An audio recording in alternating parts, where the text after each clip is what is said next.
I'm a failure. I feel that way. And I remember I was pretty set on taking my own life at that time. And what was the biggest thing for me to not do that was my kids.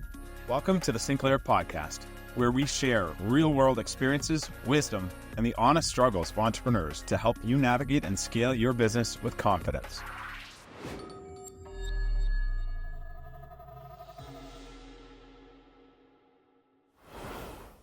All right, John, Yeah. I appreciate you coming down. I think we're chatting, a couple weeks ago. I'm like, hey, you got to get on the pod. Yes. You got a great story. Again, we'll get to Tenure, to tech skis, all this stuff. But, I mean, we were just talking. You and I go way back, probably 2008, 9, 10, somewhere in there. Yeah. And long time now. yeah, now we're dating ourselves a little bit. Exactly. I do that often now. We're getting old, pal. I mean, We are. you don't have a lot of gray in there, though. No. That's, I try not to diet. No, I'm just good genes. Mine's just Yeah. coming out in full force. Yeah. I always like to start, give me some context. Let's start with the background. Born and raised, tell me more. Yeah. Born and raised, I was born in Newcastle, so just outside of Bowmanville, but by the age of 3, I moved to Paris, Ontario. So that's where I grew up, man. That's where my roots are.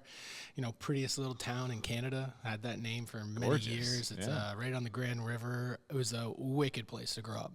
Right, small community, but still relatively big enough where you knew everybody.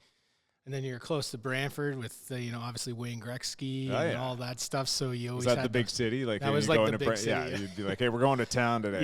Yeah. Or we're going to the city. Yeah, we're going to Brantford, right? And so grew up there. It was awesome. 3 brothers. Grew up with 3 brothers. And Where do you lie in the 3? How old? Number 3. Number 3, yeah. Number 3 of 4. Nice. Yeah, so obviously the older one got all the goods, and then 2 and I usually got the shortest ends of the stick, getting all the hand-me-downs that had holes in it and stuff like that. But no, it was great. Awesome time in Paris, and then we moved out to St. George when I was around 13, and had a great 3-acre property. Dad's business was doing great. What business?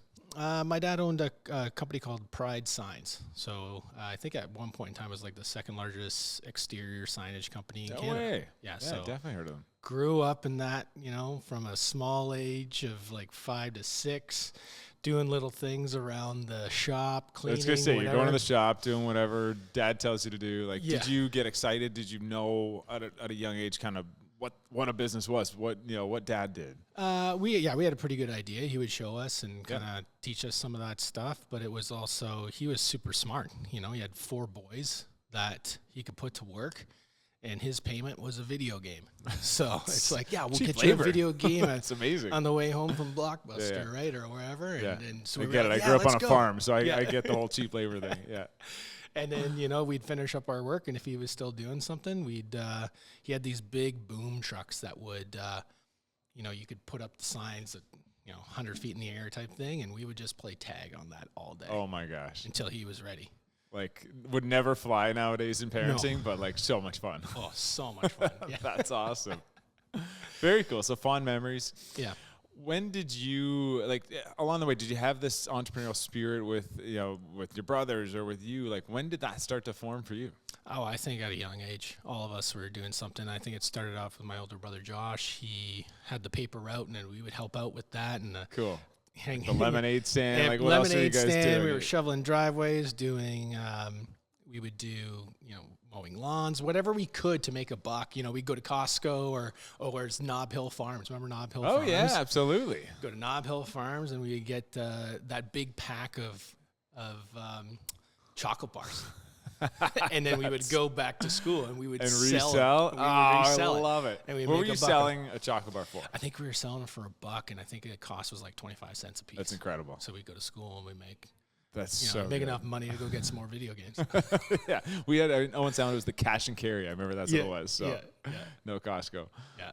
That's cool. So you had the entrepreneurial spirit, from the start. From the start, yeah, I think it was just kind of ingrained, and then as we grew up in my dad's business, it was always about looking for efficiencies, looking for new ways to do things, always being innovative on how to get better within either the business or just looking at it that way.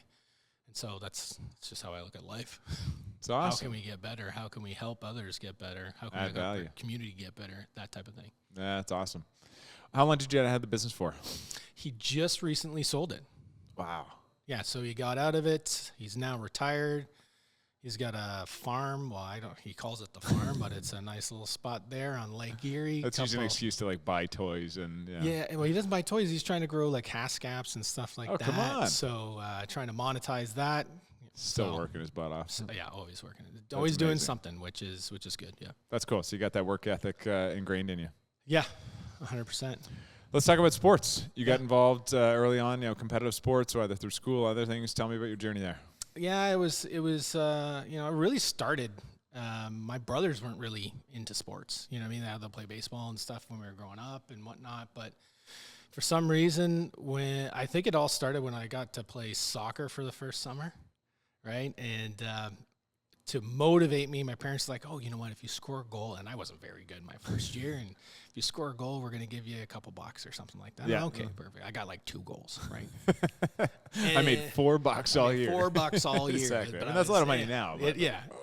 And then I remember like the next year, but I started to like train and I got into it, and I just would be by myself, kicking the soccer ball around, getting better, always doing things by myself to get better at a sport and watching it. And I had this ability where I could just watch people do something and like all of a sudden be able to do it. Really? Yeah. So like from an self-driven, but I don't know. I could just translate it. Like I could just see the mechanics of it, and then I could make my body move in that way and kind of replicate what they were doing. Really? So when did you hit your stride then? Well, I think, soccer was a big thing for me growing up. I had I was thinking it was a U16 provincial or national team tryout. But at that time, like 3 brothers, dad's business, like there wasn't really an opportunity for me to go really do those things. Sure. Because it's so much time. Yeah. And there's a lot of money involved. And yeah. When you're trying to grow a business, there's sometimes, depending on the stage of that business, there's not a lot of money. And when you got 4 boys and trying to fork there's no time. We're so, aware of that. I think I really hit my stride more in high school, right? Kind of grade 8 going into high school. I was big into track and whatever, and so I ended up setting a high jump record in grade 8. Come on. Yeah, so, I think it's still Were you there. tall? Apparently. Did you know? No. I think I was 5'5". No way. 5'5", 5'6", something like that, and I jumped about just around 1.80 meters. I cleared. Yeah. So I jumped over my head. Because we were taking pictures of it. Think you could do that again now? I could do maybe 180, but not over your own head right not now. over my own this head. height. No way. But apparently that record still stands. That's pretty cool. Yeah. That's so my old gym teacher, I kind of reconnected with him, Mr. Rod Bowers, and he informed me that he's like, yeah, I think your record still stands. That's cool. Yeah. So I was like, no way, that's awesome. So how'd you take that into, college, university? Where'd you go? Like, how did that become important as you started to get into the business world? Well, I think for me, like, sports is what made me go to post-secondary, right? So I started off, obviously, in soccer, but I was the type of person that always needs to be challenged. And so I ended up getting really good at soccer to the point where it's, like, kind of easy. I'd be 12, 13 years old playing with 18-year-old, 19-year-old kids. Really? And going around doing what I ever needed to do. So then I got into basketball and started to get really good at basketball. And then I never really played club, just played high school, played maybe 1 year of club basketball. And, I just kept going from sport to sport. And then I kind of played volleyball and I fell in love with it because it challenged me in a different way. Because it was a combination of like taking what you have to do with soccer, but obviously with your hands, and like kind of implementing a couple of those mechanics of different sports into one. But it was also, it's not an individual sport, right? You can't bump the ball, then set the ball, and then hit the ball all by yourself. Yeah, it's you got to rely on other people. And so for me, when we made it to OFSA when I was in grade 12, and it was a really cool experience. Right. Yeah, and no doubt. What my position coach, were you playing? You I guys was had playing, dedicated positions at this point. yeah, dedicated positions at the time. I either play a middle or a left side. Yeah. And we did well. My coach, Phil Dixon, he actually just won a national championships Cool. with Nate Oaks. I think it was a year or two ago, and That's amazing. so awesome to see. Such a good dude, and he just gave up his time to help us get better. But I remember he had to leave. He went back to Winnipeg, Manitoba to work for Stantec. And he said to me and the team, he's like, if you guys make it to Ofson next year, I'll come back and I'll coach that. Come on. I said, okay. So then I was like accepted. motivated. Summer, I was going to like McMaster camps, doing like just trying to get better. I'm like, this is the sport I'm going to play. And if I can go to college or university, this is what I'm going to do. So we went to Ofsa the next year and he came back. And I remember, I think it was playing like a team out of either St. Catharines or Hamilton, Sir Winston Churchill. Okay, yeah, that's Niagara, yeah. Yeah, and so we were playing them in like a quarterfinal, and they hadn't lost a game. They were just thumping teams. And for some reason, I just went off, and I couldn't be stopped and just kept scoring. And after that game, he's like, you got to go play volleyball out west. And I'm going to help you do it.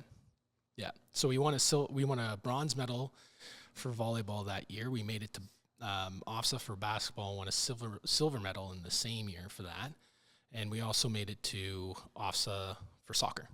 So I went to OFSA about 5 times in my high school career. So most people at that point are single, maybe double sport, but I mean, you're... Yeah.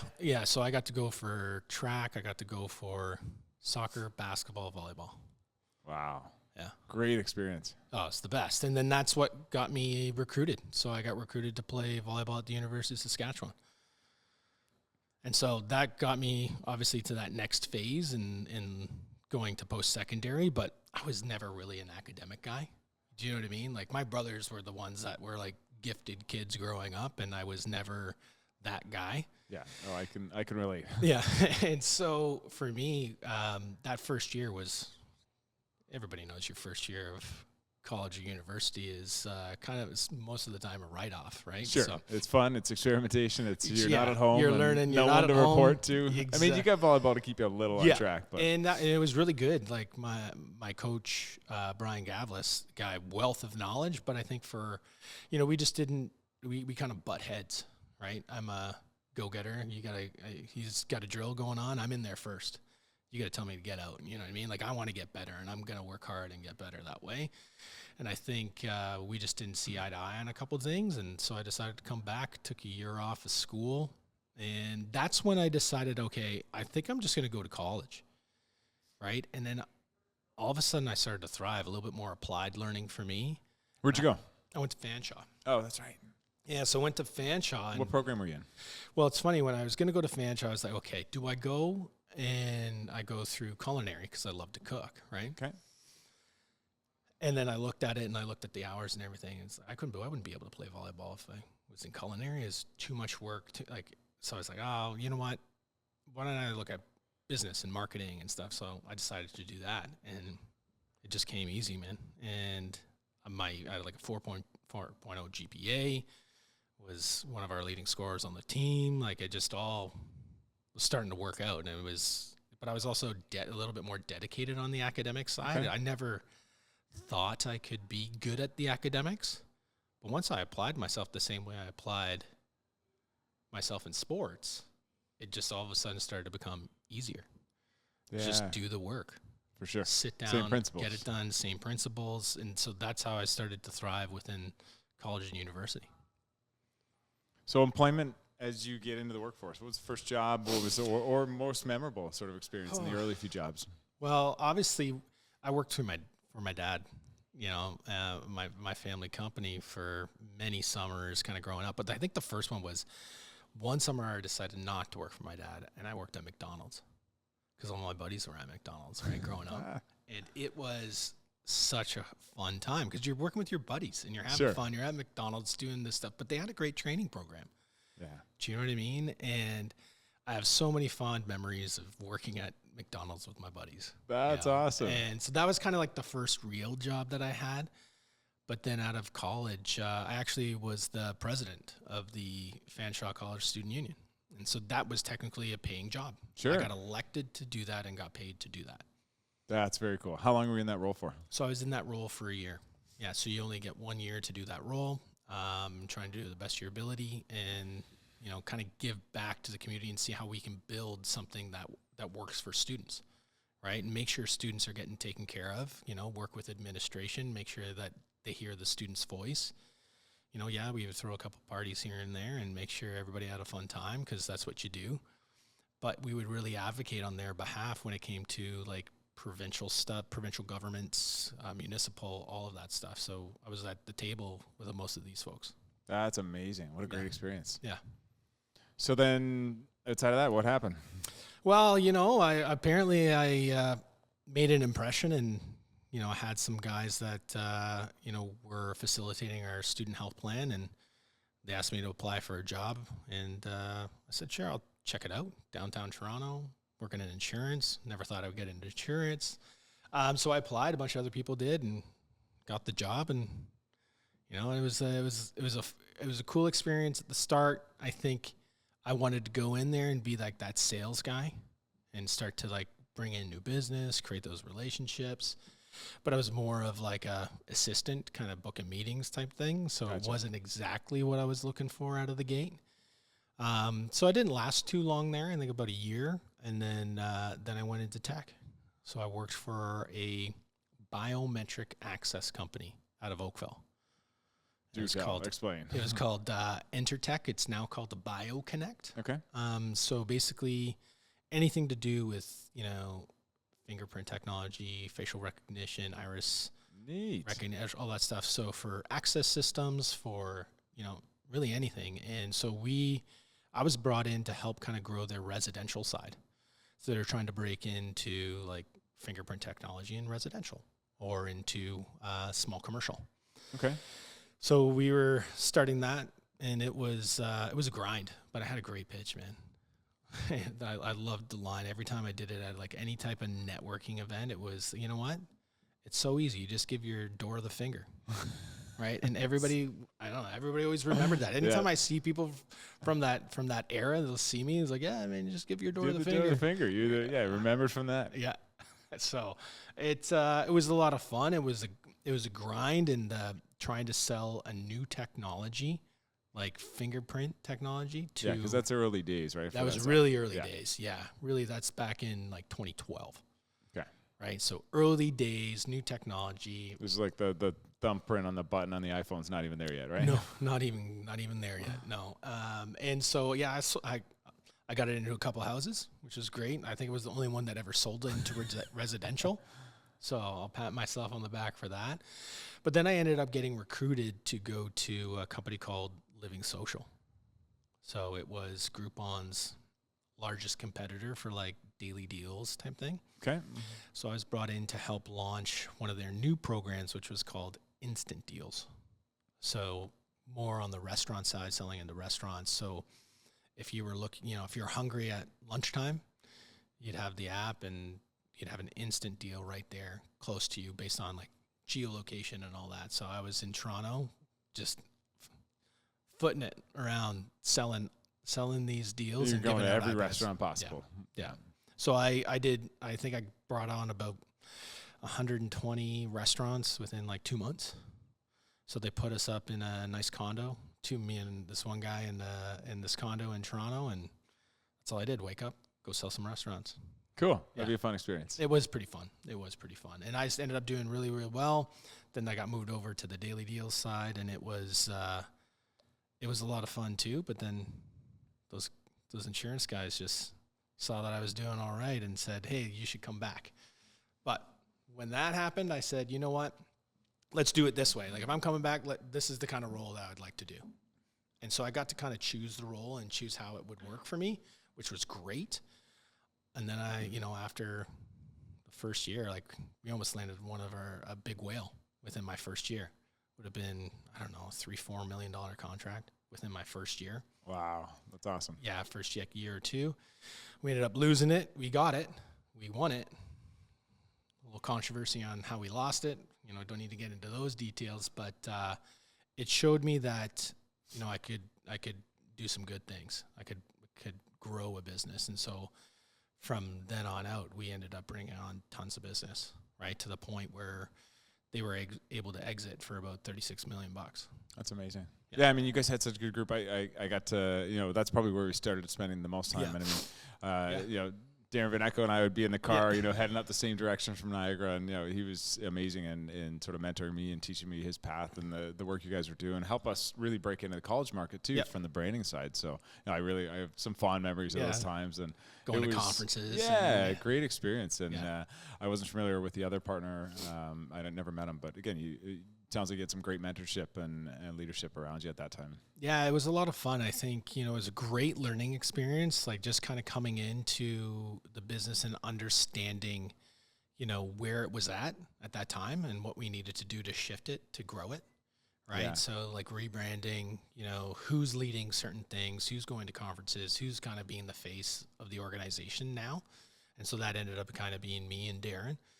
And so I would drive a lot of the initial sales stuff, and then Darren would come in and together we'd go close the business. Yeah, and I mean, having that student leadership background, I mean, that validation and I'll call it rapport, I mean, I'm sure had, incredible amount of support and validation and just, getting you guys to those, having the understanding helped. Yeah, you know what? It was, obviously having that network because I was in there as well. Yeah. So I had relationships that I could lean on to build off of, but it was also, you can speak to them in a different way than others can, right? You know what they're going through, and you can maybe help and challenges, and you can talk to them about stuff that's not related about insurance or business or selling, right? Just be human and be there to support people.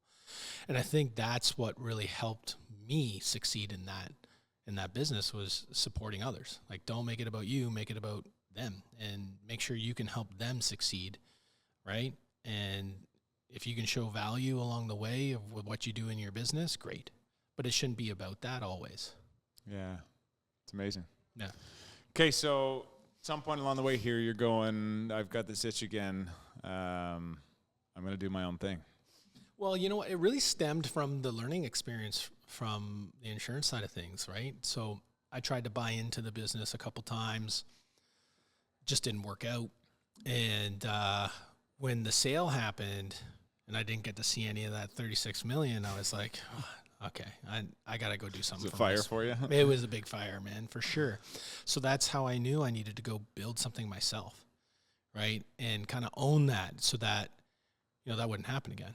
Right. And so that, I tried to do little things on the side there. Early days, like I had a recruitment platform for like volleyball athletes. So I had athletes on there, I had coaches on there, monetized it a little bit. But then when things started to take off in the insurance world, it just got shelved and gathered dust because my focus needed to be over where the money's coming in. Right. Yeah. And so, that's when I decided, okay, I'm going to do my own thing, and had a cool idea for a startup called Paid. And that's like, I'm going all in. Let's go do it. And then the pandemic hit. Then the pandemic, yeah. Most stories now go back to then the pandemic hit. Then the pandemic hit, yeah. What were your biggest learning experiences from Paid? I think for me, having the idea, knowing that it could work, and talking to students on a daily basis through the insurance. Can you give us a context, the quick overview of what it did? Yeah, so Paid was a platform that was built to help students save and pay for their education while they're in school. So it was built around rounding purchases, earning cash back where they spend, and crowdsourcing, right? So you can get mom and dad and grandma and grandpa, they can all come on the platform, all of their rounding dollars and all of their cash back that they earn goes into a pot. And you could also deposit instead of a birthday gift. It's like, hey, I just need money for tuition. Don't need money. And so it would sit there. So the idea is to earn yield or interest off of that at the time that it's in there. And so when it's time to graduate, because specifically in Canada, there's no interest on the majority of those loans. So if we can build up enough so that when it's time to get called for paying back those loans, well, you've got a big chunk to pay off. So now when you look at the compound interest of those loans, well, you're paying it off in half the time, and it's costing you, 70% less in interest. Yeah. So that was what we built, and I think one of the most difficult things to do from a business perspective in the pandemic was launch a consumer product. right? And I think with paid, had there not been a pandemic and we could do activations on campuses, which we both know really well how to do those things, that would have helped to our success. But we couldn't get in front of the students in a really effective manner. That was cost effective. Our CAC was way too high. Yeah. So we had to look at how to reposition the business into a more B2B route, look at how we could integrate with, student card technologies, that type of thing, and just found the industry didn't have the technology infrastructure. We were just ahead of our time, too early, right? And so we tried to extend our run rate, tried to build in kind of stopgaps to allow us to try and get to that point. But like most companies during that time, we just kind of ran out of cash. Yeah. So it was a difficult pill to swallow. As I would say it's number 2 startup. It was like my first real one that I put 110% into, and to have that happen, and you had employees, and you had to lay people off, and you had to do all that stuff. You're out raising money. It's friends, family, colleagues, whoever you're putting money at this point. You've how was that emotionally to have to sort of close that chapter? Oh, it was tough. It was probably one of the hardest things that I went through. You know what I mean? So I might get emotional about it, but I remember it. I was going to try and take out more cash out of my own pockets to keep things running and keep things moving. And then my wife, Michelle, she just said, no, it's time. And it was hard. It was a pill. Yeah. So I remember, I'm driving in the car, just like, what do I do? Trying to be like, I'm a failure. I feel that way. And I remember I was pretty set on taking my own life at that time. And what was the biggest thing for me to not do that was my kids. So I was How old are your kids at this point? They would have been, that would have been about 2.5 years ago. They would have been 6 and 4. Wow. So I had it all planned. I'm driving out, ready to go, and I don't know. I just kept thinking about my kids, and they're the ones that saved me. So that was, excuse me, that was I don't think a lot of people talk about it. It's hard, but once I got through that pain and that failure, as most most founders can, it was one of those next decisions. What do I do? Do I just go work for somebody? You know what I mean? Do I go which is against everything you stand for. Exactly. So I said, you know what? No, I'm just gonna do it different this time. I'm a glutton for punishment. I'm gonna go and I'm going to build something else. Relatively in the same lines of what we were trying to do with paid, but it would have been like that next evolution of how do we help you in your journey, right?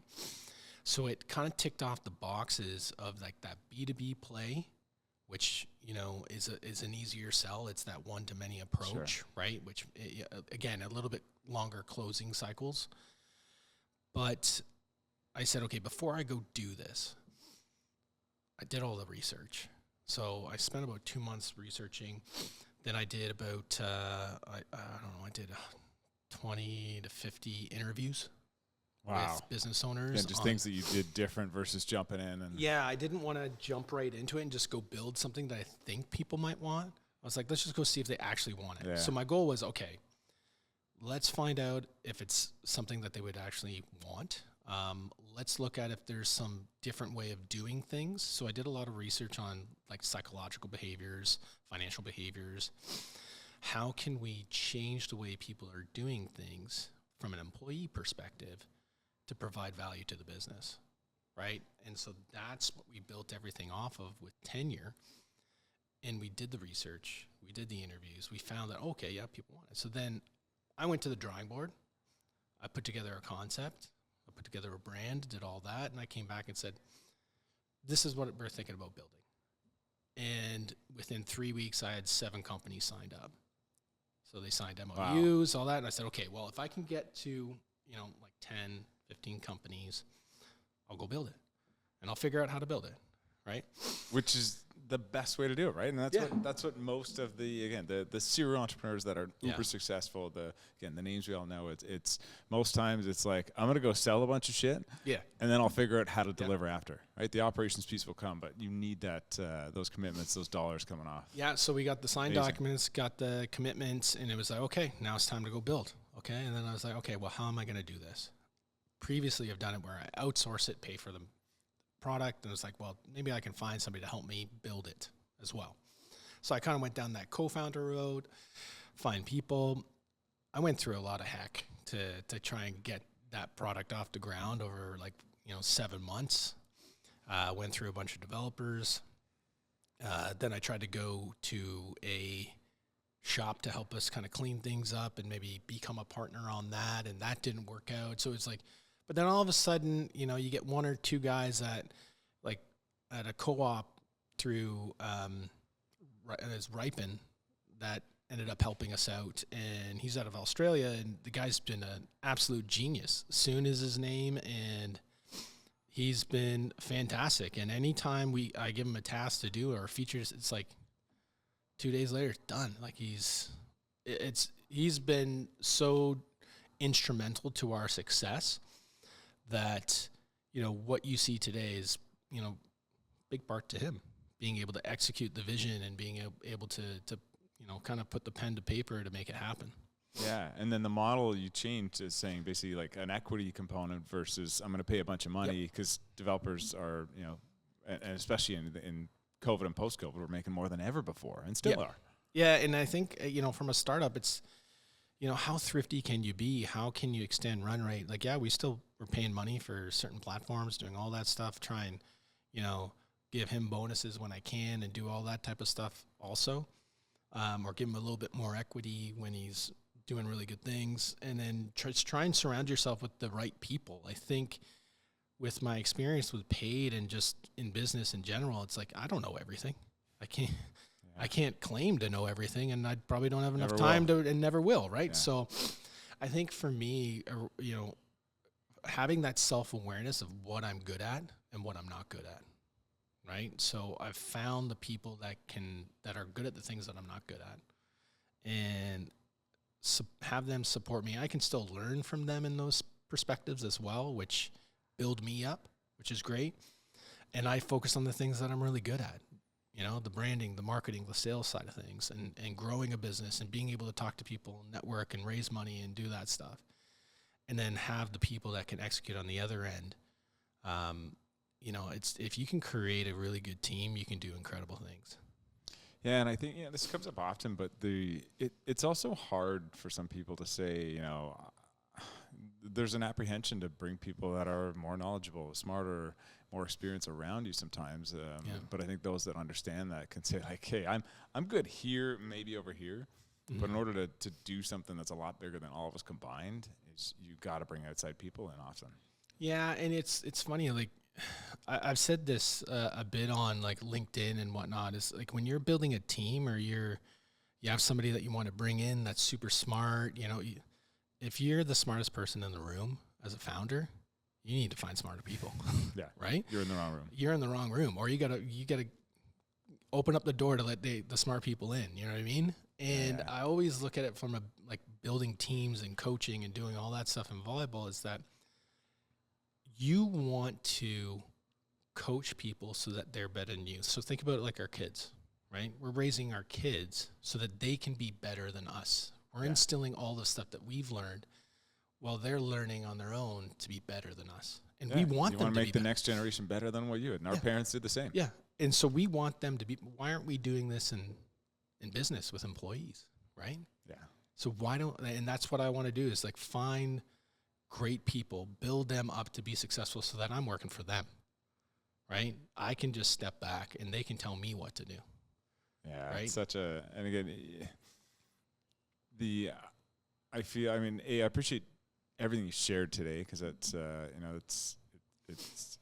it sheds a lot of light into just knowing you, and it makes you who you are. But in addition to that, you've done an incredible job in just opening up on, I'll say LinkedIn, right? I mean, you pour your heart out, and I think, I watch and I see and I notice the comments and how people just gravitate because we're all human, we're all struggling, we're all, imperfect in our own way. And when you just post from the heart, and I mean, I just personally, it's a value of mine, but I think it does so much for the young John that's starting up, for the person that's in their later career that just says like, wow, like I can relate to that, or that's awesome you're doing that. And I think this generation, I'll say, or in these times, people are doing a lot better job of just being real. And I think that's what, and I've learned from that personally, but people just, they gravitate towards that and it resonates, and you've done an incredible job of being John. And I think that just, well, I think it's,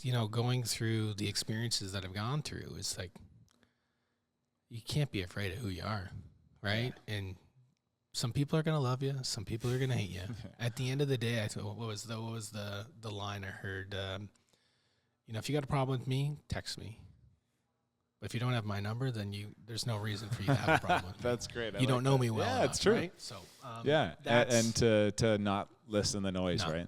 Yeah. And so, I think, especially when building a business, there's so many ups and downs.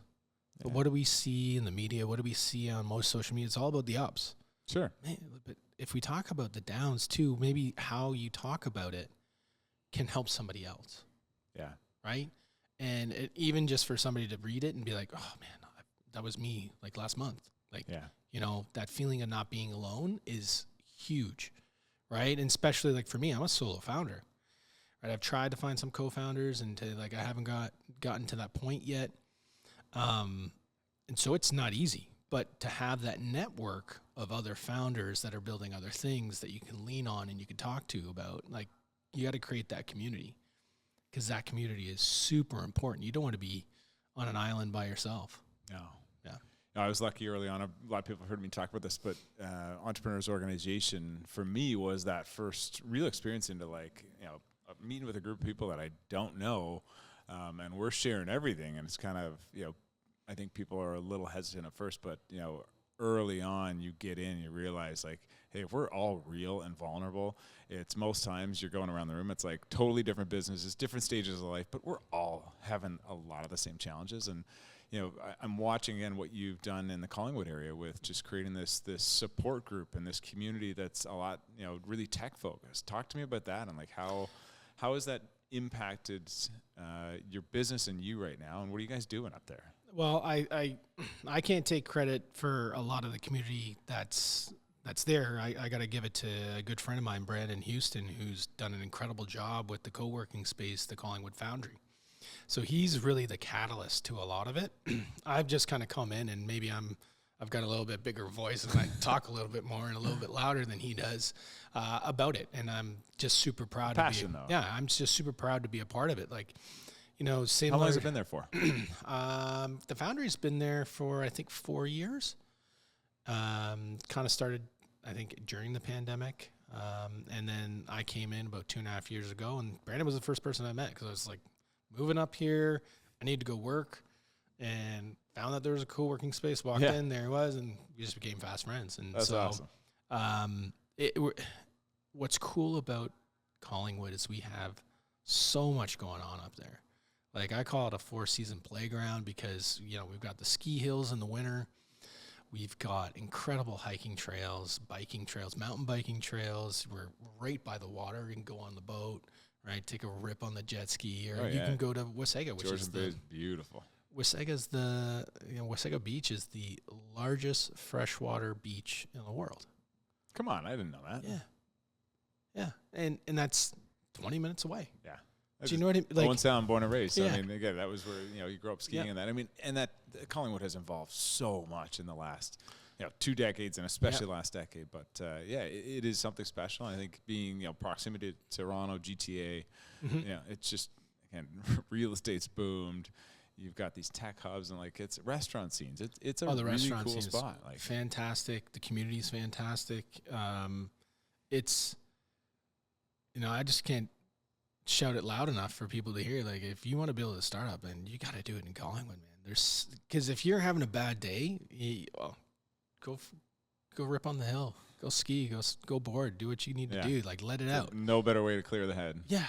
And there's such opportunity because there's so many great like wellness businesses there as well, right? Obviously you got the spa, you've got like so many great people that are focused on wellness up there, not just, the restaurant business or whatever. Like it's really focused on wellness and taking care of yourself. Like, I think that's why my in-laws moved up there, is like, they're more active up in Collingwood than they ever were in Oakville. Yeah. Do you know what I mean? And when you get in those communities, you see and you pick it up and you're like, oh, hey, we should do that, or we should join that. Yeah. And it's cool. I was reading my best buddy James, born and raised in Owen Sound, and he's back there now. He's in real estate with Ankle and Vokers, and like most of their work, or a lot of it, is in that area. And I was looking at this magazine. He had the back cover ad, I was laughing. It was an awesome ad. But as I'm going through, it's this awesome. It's on restaurants and wellness, and it was talking about this new yoga studio that with cold baths, and it just seems like, again, I don't spend enough time up there, but it seems like such an awesome community. It's a great one, and I'm proud to be a part of it and try and give back as much as I can. Okay, so let's talk about tech skis. Yeah, tech skis. On a whim, December, let's launch it was a thought a while back, but you guys are launching a tech-focused conference out of Collingwood. Yeah, it was. Who should go? What are you guys doing there? I had this idea when I first moved there. I'm like, why isn't there a tech conference up here, like skiing and whatever? I'm like, we'll call it tech skis. Like, it's kind of a little fun on techie, right? And about once I got back into, I helped coach a local high school in September, and just felt like getting back into that high performance mindset from an athletic standpoint, from a coaching perspective. And that was kind of the driving force of, I think we should do this, right? We've got the community for it. We've got the facilities. We've got the wellness piece. And so once I got introduced to Mel Throng, so she's a friend of mine that also runs Toronto Tech Fest, I was like, okay, I think we can do this. She knows how to facilitate events. I've got the idea, and I've got some little things that we can do. And we got the premise around high performance of like, how do we bring in that athletic high performance mindset to a founder so that in Canada, we are building the best founders possible. Right? So if these guys are going to be high performing, well, that's going to lead to access to customers. That's going to lead to more investment, right? VCs want high performing founders. So let's build them. Let's show them how to do it. Let's get, that Olympic mindset. Let's get Olympians. Let's get athletes to come in and talk about how to execute and do those things, and give them tangible tools to leave with so that they can be successful. So once Mel got on board, and then we assembled our group, Brandon and Aaron Maischler from NomeEQ, and then we got Chris Greenfield as well helping out from who manages 111, one of the scale-up accelerators. We decided, okay, December we're going to do it, like mid-December. Oh yeah, we're going to do this conference. When are we going to do it? End of February. All right, let's go. That's awesome. And we've got incredible speakers like Warren Collier is a former COO of BlackRock. We've got small company, not very big, right? Then we got Bryce, who was one of the co-founders and I believe CFO of Win Mobile, coming in to speak. We've got some more speakers coming in. I think we've got an Olympic athlete going to kick us off.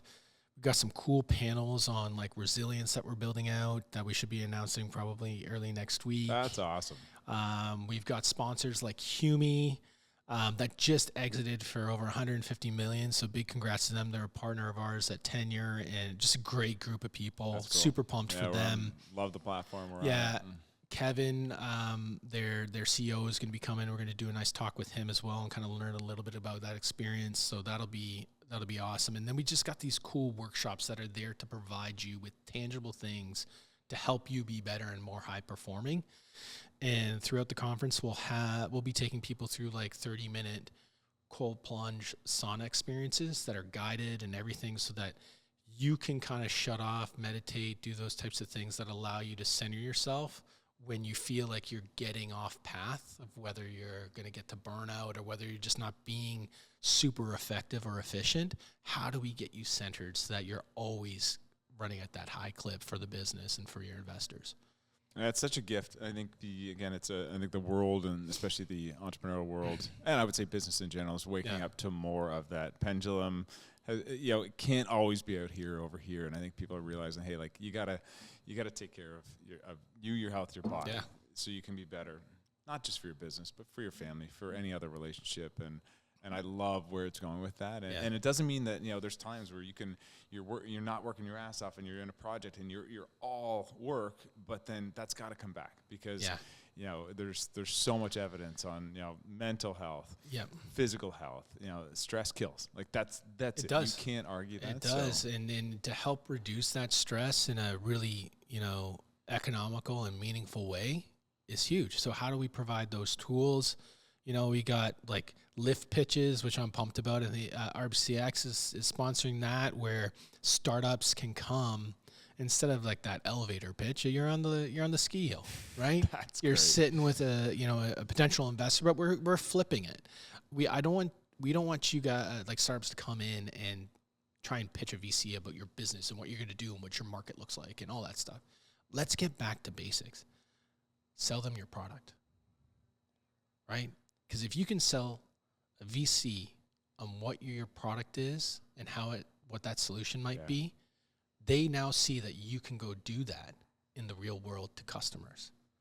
Because that's the name of the game. Sure. Getting customers, generating revenue. So let's get back to the basics.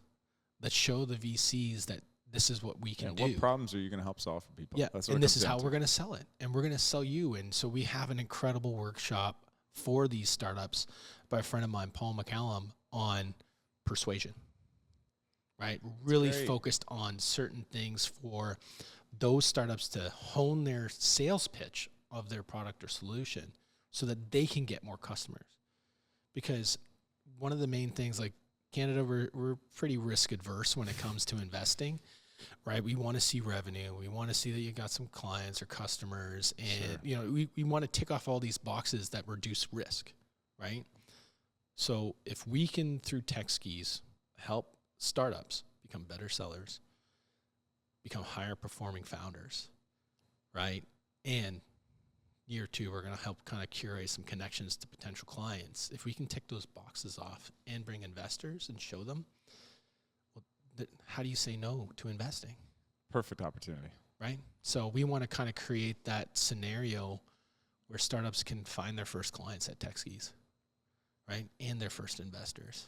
Or second investors. This awesome combo of, all these areas that meet. And I mean, I have to assume, you run into these founders that they're, maybe they're product driven, they're developer or whatever, but again, to go and pitch is that lack. And at the end of the day, it's you can have three similar products providing similar solutions, but it's that story and that pitch and that energy that is going to make someone go like, hey, we got to take a look at this girl or this guy. And I think that's such an important piece of the element that not that it's missed, but it can help elevate any business to the next level. Well, the other thing is around confidence, right? Sure. What a lot of people don't understand about confidence as well is that, okay, well, if you feel healthy, you eat healthy, you end up having more confidence, right? And so now you can go pitch your company better to a VC to get investment.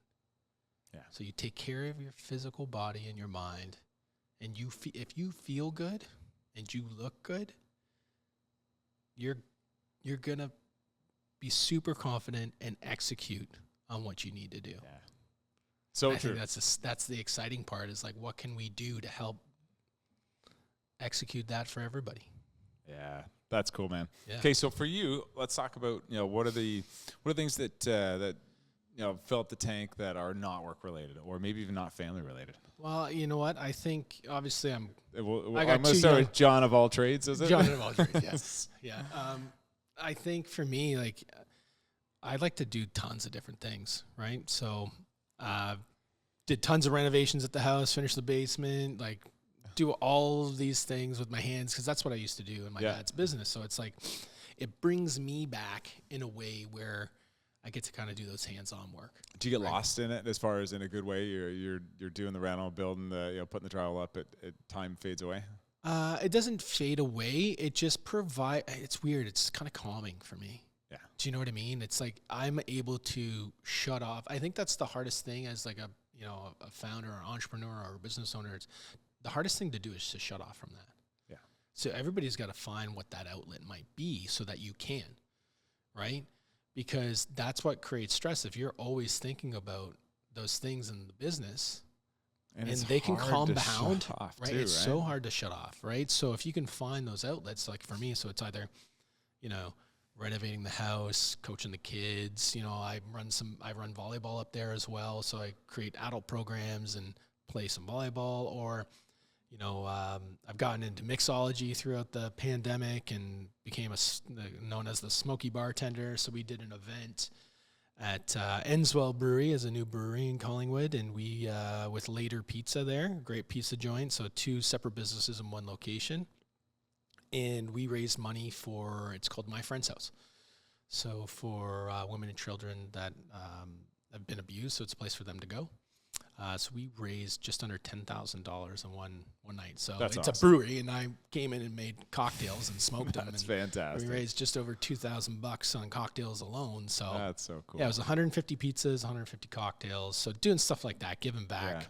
Part of the Optimist Club there, and we raised a bunch of money to give back to youth organizations as well. So how do we just take care of the youth, and so that we can, help the next generation be better than us? Yeah, it's really cool. Yeah. You had a post recently, I think it was last week or even the week before, but it was on like, hey, I'm the guy that's given everything to everyone else, and it was something like, my wife reminded me, you got to make sure you got some gas in the tank for when you're getting home, and being present with the family. Yeah. And being a dad and a husband. How do you find the push-pull of that, being a busy entrepreneur and community-focused guy? Yeah, I think it's really about kind of picking and choosing and understanding when you need to kind of shift certain focuses. I think I've established myself in, the Collingwood community to the point where I can start to maybe peel back just a little bit to allow me to focus on, obviously, 2025. We're primed for an incredible year for Tenure. With our platform, we're going to get into V2 soon. New feature sets that are coming out that I'm super excited about, and just more and more customers providing us with great feedback on what they're looking for and how we can make things better. So I think knowing those things, and I said, okay, let's just overload my plate at the start of the year with tech skis and Tenure and all that stuff. And then once tech skis is done, it's really about more focus on Tenure in 2025 and more focus on family. And so I'll step back from probably doing a little bit of like my kids coaching, probably until the fall. We'll see. But I want to focus a little bit more on me now. Right, get back into that high performance mindset, take care of my physical health as well, and make that a focus of 2025, because I can't be the type of person that's talking about it and not doing it. Yeah, for sure. So I want to make sure I can kind of document that journey and show like, hey, I'm putting my money where my mouth is too. Yeah, good for you. Yeah. And the other thing I find is, golf marathon for me, for example. I mean, we were over 15 years now, and it's like.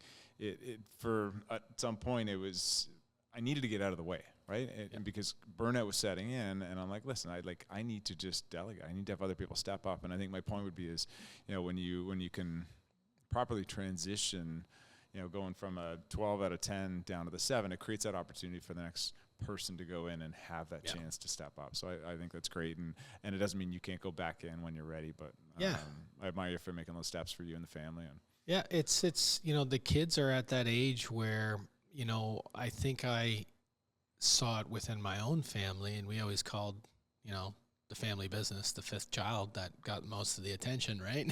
Sure. And so me and my brothers noticed that, so we try and make sure we are going to be there for our kids, right? So you can, my grandpa was very similar to my dad. Sure, you right? Pattern from what you see. Right, and so it's either do we keep the pattern going or do we change it, right?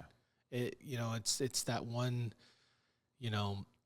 saying of there's two twins, right? They get separated at birth, right? But they go through the same thing, and one gets into drugs and all those types of things, and then one becomes a doctor or a lawyer or something. And then when you ask them a question, they're like, you guys kind of went through the same thing. Like, why'd you go here and why'd you go here? They come up with the same answer. What else was I supposed to do? But it's the mental part of it of like, one looked at it this way and one looked at it this way.